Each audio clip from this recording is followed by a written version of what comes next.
Good evening, I'm Linda Laurel. Welcome to Red, White, and Blue. Barney Frank has served 4 decades representing Massachusetts in the United States House of Representatives. He is known for his sharp wit, outspoken personality, and what some would call his controversial political choices.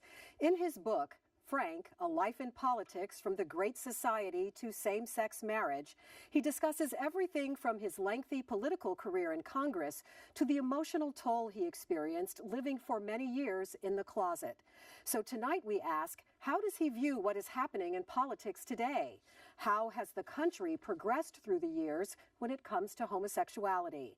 And what is the state of American-Israeli relations following the re-election of Prime Minister Benjamin Netanyahu? This evening, we are very honored to welcome former U.S. Representative and author Barney Frank. And as always, leading our discussion, our hosts David Jones and Gary Polland. Well, welcome, Congressman Frank. Thank you. It's certainly an honor to have you here, and the book is fascinating. And I think David has the first question. I was a small speech. You chose badly in 1979 when you decided to assist Mr. Kennedy in his run for president. However, apparently that loss, as you were, I think, run out of New York as a campaigner for Kennedy, started you on another path. You say in the book that you basically decided you were going to give up the House of Representatives in Massachusetts. You were going to become a lawyer and an advocate for gay rights in the United States. Right. I first ran for office in 1972 for the state legislature, and I made 2 decisions at that point. One, that I would be a coward. I would not be public about the fact that I was gay. But 2, I would not be a hypocrite. I would not withhold my support for treating gay people fairly, and I really have only contempt for those gay people who themselves then pretend and support anti-gay stuff. By the end of the 70s, the personal toll was getting to me, repressing a private life. People would say, you know what, if you have a great career, you don't need a private life. Not true. We all have needs in a private life that a career is not going to satisfy, and it's a mistake to try. And you actually said in an interview that I heard on NPR that when there was this question about where the closet stuff, you said you evolved from repressed to the closet. Yeah, well, exactly, because originally I was just not going to tell anybody and pretend that it didn't exist, and that didn't work. So by the end of the 70s, I didn't think I had any further place to go in politics. I thought about Congress, but I was in the district represented by Tip O'Neill. Well, end of story. I wouldn't want to run against him. Nobody would have thought I was sane if I did. At any rate, I figured, okay, I'd gone to law school. I'd gone to law school, by the way, because I figured, I'm in politics. I could lose. I could do something else. You shouldn't be in politics and have to depend on that to make a living. It's hard enough to make these ethical choices. I wanted a fallback. So I'd gone to law school and graduated. I was now a member of the bar, and I figured, you know what? I'm tired of this repression. I'm tired of hiding or being in the closet. I want to acknowledge that I'm gay. I will, at that point, have been a 10-year state representative in Massachusetts, which would have, at that point, made me fairly prominent among gay people in public office. And I'll be a lawyer. I'll make a lot more money than I've been making with my law degree, and I'll be a gay rights advocate and have a much more satisfying life.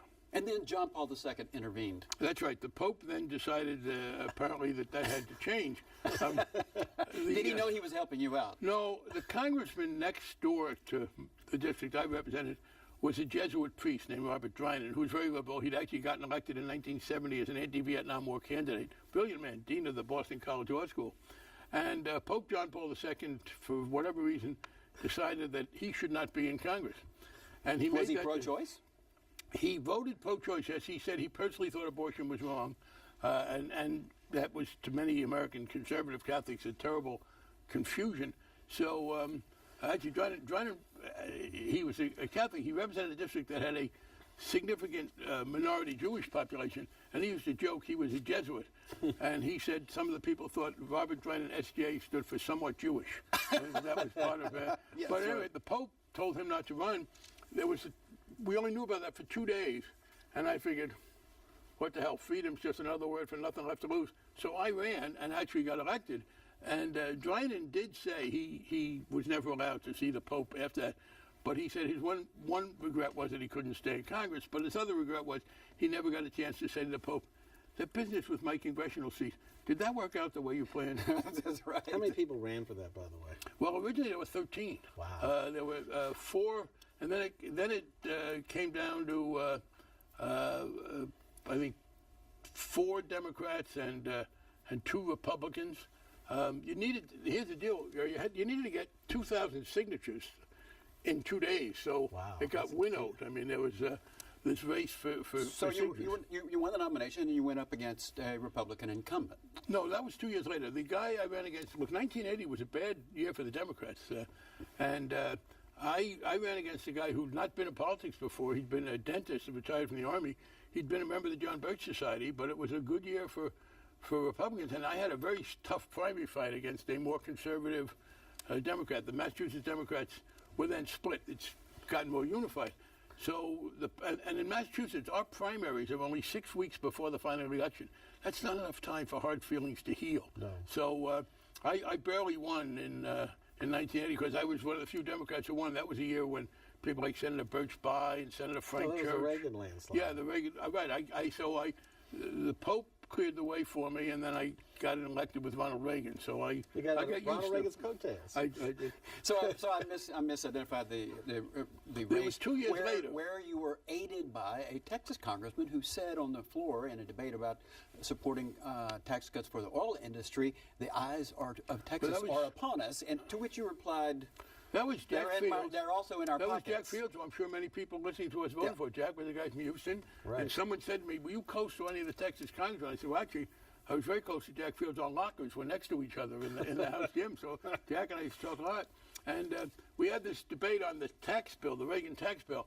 And Jack Fields was afraid that some Democrats Texas Democrats, were going to vote for a bill that cut oil taxes only somewhat and not a lot. I think Charlie Wilson, who people will remember from Charlie Wilson's War, was promoting a bill that cut oil taxes a little less. And Jack got on the floor and said, I just want to remind my colleagues from Texas that the eyes of Texas are upon you. And it was all about how big a tax cut the oil industry was going to get. So I was able to speak next, and I said, look, I don't object to the eyes of Texas being upon me. What I object to is the hands of Texas being in my pockets. Now, there was a new TV show that Cokie Roberts and another woman were doing. So every week, they would preface the show with that. And Jack Fields said, boy, you did me a big favor. Everybody in my district sees me talking about cutting taxes for Texas every week. And and of course, he had a career that didn't last long. He decided he'd rather get out in the and private sector. go in the private sector, make money, and hunt because he's a big hunter. Oh, And he is a great guy. I know but there was not a gun in his locker. But I a lot of dead animals in his house. I can tell you that. You Congressman. described the AIDS epidemic as the public health crisis of our time. And during the discussions about various funding measures, there were things that were identified as no promo homo amendments. Yeah, that was a major turnaround in the people's willingness to vote about homosexuality. Look, homosexuality was so unpopular at first that I spoke last night. This is interesting. I spoke last night at the John F. Kennedy Library. And the people there gave me copies of letters that had been written by a man named Frank Kennedy, who was the pioneer crusader for homosexual rights. And these were letters he had written in 1961 and 2, very angrily to John Kennedy, who was a complete opponent of any fair treatment for homosexuals, and was saying, you say you don't like the way Negroes are treated in the South. You're treating me exactly that same way. I was fascinated to read that. Things had begun to evolve, but when I first became a member of the first Massachusetts House and the U.S. House, to lobby people to vote to support gay rights, for instance, to take a famous Texas case, to try to repeal the sodomy law. I mean, that later became known as Lawrence against Texas in the Supreme Court. But the members would say to me, look, pal, I was closeted then, so they didn't know that I was one of the people. But they said, I got nothing against those people. But, it's not a big deal. It's unpopular. I don't want to take an unpopular vote. And I found people underestimate politicians. I have found politicians, liberal, conservative, right, left, most of them are willing to do the right thing, even if it's going to cost them something, if the stakes are high enough. What they don't want to do is to get into political trouble on a purely symbolic issue where there's really nothing at stake, just to satisfy activists on either side. But that was the frustration. Then AIDS came. And we were putting through legislation to do research to combat AIDS and to provide care for people with AIDS. And some of the very right-wing, explicitly homophobic people, there was a guy from Texas named Dannemeyer, very homophobic, from California, Orange County, and he said, "Okay, I'm not gonna try to block those funds because that wouldn't work." But he put amendments on that said no one who accepted the funds for research or for care could do anything to promote homosexuality. Now, I've been a gay man all my life. I don't know how you would promote homosexuality if you wanted to. I don't know what somebody said. Would you give away toasters? I mean, what would you do? How do you persuade someone to be a homosexual who doesn't want to be? I don't know. But those were dangerous, and those are the ones that were called the no promo homo amendments. And in that situation, I was proud of my colleagues. Many of them said to me, "Oh, I don't want to be accused in my next election of voting to promote homosexuality, but I can't vote for an amendment that's going to make research funds unusable, because the institutions that would be getting the funds wouldn't have accepted them if they had to say they were anti-homosexual." So that was a turnaround, and that was the first time that members of Congress said, "You know what, I'm not happy to do this, but I'll vote for it." At that point, none of them lost. And that was, I think, the first indication we got that, you know what, maybe the country is not as determined to be anti-gay and lesbian as we think. And of course, the AIDS crisis, it didn't just face citizens who are homosexuals. Exactly. Straight people got AIDS too. Yep. It was a serious health crisis. But let me, reading your book, I found there was one quote of yours that I enjoyed a lot, and I want to hear your story behind it. You said, in representative government is not power that corrupts, but impotence. Absolutely. In a autocratic situation, that's why I said democratic government. If you're talking about a dictatorship where there's no accountability, no action, yes, then the single dictator will be powerful. But in our country, frankly, with our separation of powers and our checks and balances, I don't think historically it's been the problem that any one man had too much power. The problem is this. People in the minority in legislative bodies, as I said before, I've found that legislators, if something's really at stake, they'll take a tough vote. But the flip side of that is if you're in the minority and there's something that's tough, you can say, you know what, they're the majority. Let them do it. Look, both sides have been guilty of this, Democrats and Republicans, with regard to raising the debt limit. Raising the debt limit is economically necessary. When the Republicans were in power, the Democrats voted no, and vice versa. I repented that. If I was still there, I would stop that. But yeah, being in a public position and being able to say, not my job, does promote people to be irresponsible. Well, in the finish date, so to follow up, that would mean basically if you don't want to take the tough stand, then why you run for political office? You know, you don't have to do that, and then no one will care. But I wanted to follow up with your take of the state of politics today as compared to when you entered the Congress. It's deteriorated for two reasons. One is bipartisan, one is more partisan. The bipartisan one is this. This is an unusual show because you're balanced. It's a conservative and a liberal. 30 years ago, people watched the news and it was more balanced, and they read newspapers that were more balanced. Today, the most politically active people live in parallel media universes. The left is watching MSNBC, or the reading the Huffington Post. The right is listening to right-wing talk shows and watching Fox. And the problem is not that they disagree about what should be done, they disagree about the facts. And each side, here's what happens. You live in an echo chamber like that, you become convinced that your viewpoint is the majority viewpoint. Because everybody you know believes what you believe. So when those of us who are in elected office try to compromise and say to the people who support us, look, I agree with that, and I'd like to do as much as I can, but we don't have enough support to do all of it. Their answer is, what do you mean you don't have enough support? You must be selling me out. So that's part of the problem that's made compromise harder. Secondly, though, and there has been a change in the Republican Party, I'm very proud of my bipartisanship when I was in office. I was the chairman of the Committee on Financial Services when the financial crisis hit, and I worked very closely with the Bush administration, with the Bush administration officials. And I go back before that, having worked with Senator Alan Simpson from Wyoming, I talk about in the book, and others. And we used to have a situation where there were two parties. Each party believed that we needed a private sector that created the wealth and a public sector that made the rules. Now, the Democrats wanted to push it over more into the public sector's realm. The Republicans the other way. What's happened, particularly in the House, is there are Republicans now very influential in their party who I believe undervalue the role of government in general. And it's not simply a case of where do you push back and forth. So that even a George W. Bush today, who I think would be out of step if you look at what, things like No Child Left Behind and the Medicare thing.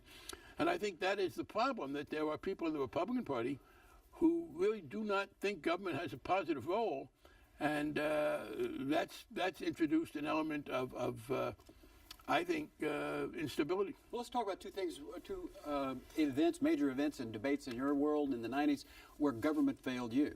One of them would have been the Defense of Marriage Act, which your friend and President Bill Clinton signed. And the other one was with Bill Clinton when he was not able to repeal the ban on gays in the military. Did you ever see anguish in Bill Clinton over his participation in those disappointing events for you? And for him. Look, Bill Clinton was committed, and he was the first president to say that discrimination based on sexual orientation is bad and we should oppose it. I say in the book, when I was 14, I don't think I remembered it at the time, but Dwight Eisenhower, an eminently reasonable man, promulgated an order that said, if you're a homosexual, you cannot get a security clearance because our government didn't trust me. Not that they thought I was going to be blackmailed. I was a bad person. I could not have that. And that was continued by John Kennedy and Lyndon Johnson and Jimmy Carter. So Bill Clinton did come to office ready to make these changes. We underestimated the political opposition, and in particular, frankly, the ability of the Republicans to play on that. Bob Dole played a major role. Look, Bob Dole was running for president in 1996, and he understood that the Democratic Party under Clinton had probably gotten more committed to supporting LGBT issues. It was LGBT then. People weren't talking about the transgender issue, to be honest, than the public would support. And that's what the definition of a wedge issue. A wedge issue is one where you are forced to choose between your strongest supporters in your political base and the general electorate. The Republicans are now having more problems with that than we are on a couple of issues like immigration. But that was where gay rights was for the Democrats. You're probably one of the first people who identified Dick Cheney as being more sympathetic to the gay world than anyone else in the hearing that you had when he was defense secretary. Yes, as I said in there, in defense of Dick Cheney, a phrase I have rarely been called upon to use, but I had to be honest about it. In fact, I'll give Dick another. When Dick Cheney was Secretary of Defense, part of this policy of excluding gays from the military, which was very unfair, a young man or woman would join the military and maybe go to the academy and later be found to be gay, not volunteering it, but people kind of spying on them, and being kicked out and then being dunned for a return of that tuition. And recoupment, they called. And I approached Dick Cheney when he was Secretary of Defense and said, Dick, this isn't fair. He said, you're right, and he put an end to it. He said, they got kicked out and they didn't ask for this trouble. There's an amazing quote that you use in that book on that subject where a soldier, ex-soldier, said that he was celebrated for the two men that he killed and taken out for the man that he loved. Yep. What I did with Cheney was this. It was an interesting situation. I was on the Budget Committee, and Dick was then Secretary of Defense, and he had a gay assistant Secretary for Public Affairs, a man named Pete Williams, who's now out and is a very respected reporter, I think, with NBC. So I was going to ask him, because we were getting ready to try to deal with gays in the military, and at that point it was still American policy that gay people were security risks. So I asked him if the reason for excluding us from the military was that we were security risks. Now, as I say in the book, to be honest, I knew that he had a gay press secretary. He knew that I knew. And I knew that he knew that I knew. So what was he going to say? I mean, I had him kind of trapped. What's he going to say? Yes, gay people are a security risk. Then the next question is, I wasn't going to out him, but somebody's going to say, oh, yeah, what about the guy you tell all your secrets to? And at Dick Cheney's credit, as I said, he replied, no, that's not the reason. That's kind of an old chestnut. And by the way, 4 years later, Bill Clinton did abolish that executive order, and it was easier for him to do that because Dick Cheney had undermined its credibility. You and Gary need to talk about the financial crisis, and I'll start off by saying, why did Nancy Pelosi pick you to negotiate for the Democrats when you admitted you knew nothing about the subject matter? Well, she didn't pick me. Here's how I became chairman. I was chairman of the committee, the most important committee probably in Congress at the time of the crisis. And people said, well, how did you get there? And let me be clear how I got there. One guy died, another guy got defeated, and a third guy ran for the Senate. It's pure seniority. There was a great quote from Viscount Melbourne, who was a British aristocrat in the 19th century, and he liked aristocracy. He wasn't crazy about democracy. And someone said, "What do you think of the Order of the Garter?" And he said, "Oh, I am very much in favor of the Order of the Garter. It is given with no damn nonsense about merit." So that's how I became chairman. It was nothing with merit. It's luck. But we talk about the housing crisis that is one of the major reasons we had the economic crisis in 2008. The single biggest reason, The origins took place because of the loosened standards that have been taking place for a long time over both Republican and Democratic presidents for low-income people borrowing money for mortgages. So you get into the picture early on in your career. You were like, I guess everyone else, supported making sure low-income people had that opportunity. Not strongly. Okay, and the number goes up, and then I was not directly involved in that. And what time you finally get into your position, it was already ready to hit the fan. Let me say this. First of all, my major issue, and I misstated it later on, I have always believed that rental housing was better for low-income people than home ownership. And I'm very proud. I have a quote in the book from a man named Larry Lindsay, who was a distinguished conservative economist who served high positions under both Presidents Bush and President Reagan. And he said, I'm one of the few politicians he knew who was skeptical of home ownership. So my focus from the beginning has been to try and get low-income rentals.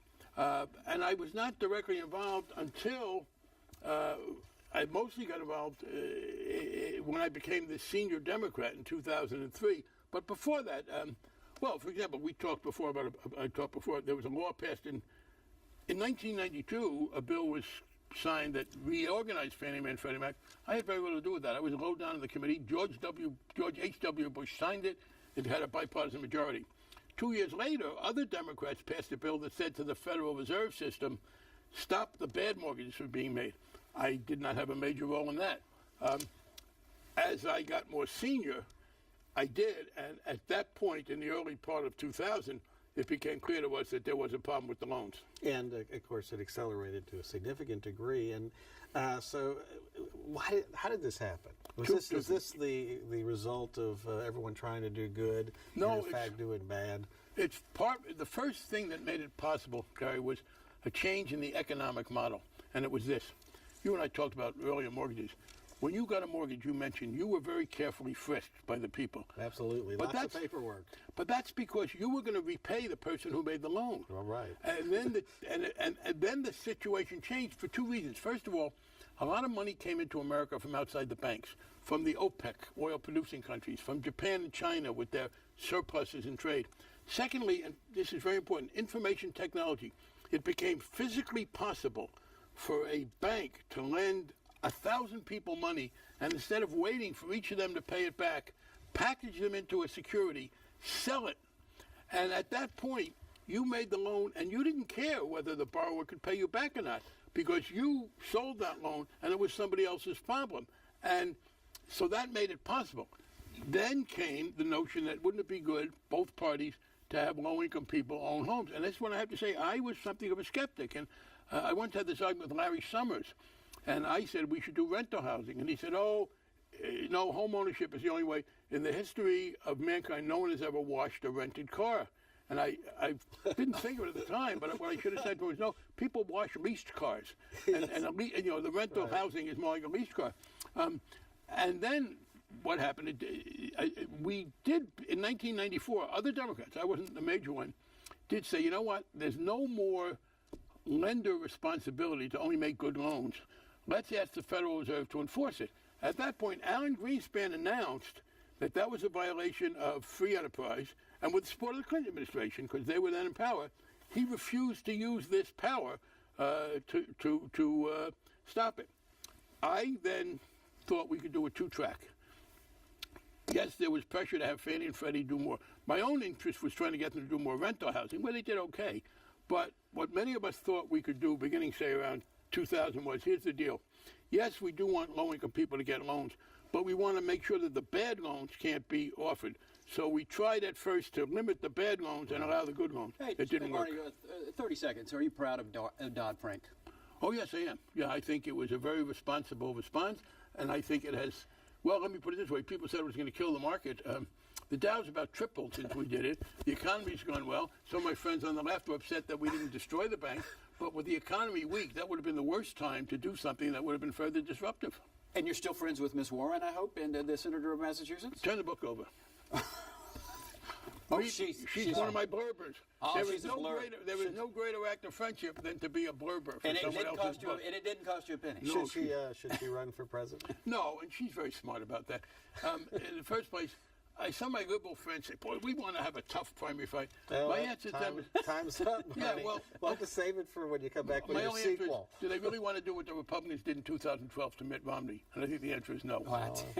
We'll have to see. Well, fascinating interview, Linda. I wish we had more time. It is wonderful to hear your perspective. Thank you This so is very much for good. being Thank you here very with much. us. And remember, you can catch Red, White, and Blue every Friday at 7:30 p.m. right here on TV8, and again Saturdays at 6:30 p.m. We also invite you to visit us online and send us your comments. We want to hear what you are saying about the issues that affect Houston. You can submit your comments at houstonpublicmedia.org or on Facebook. And while you're there, don't forget to like us. Thank you so much for watching. We'll see you again next week. Good night.